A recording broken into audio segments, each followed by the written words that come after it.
Здравствуйте, мои дорогие друзья, мои пациенты.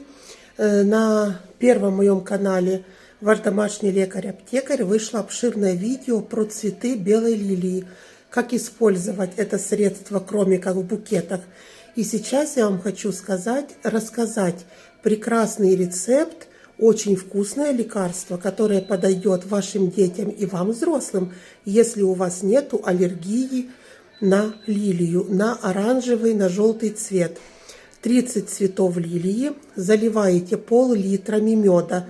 Лилию предварительно измельчите в блендере и в холодильник. Зимой, когда будет кашель у вас или ваших детей, по чайной десертной ложке 3 раза в день, и вы вылечите любой кашель, простуду. Также это полезно для иммунной системы.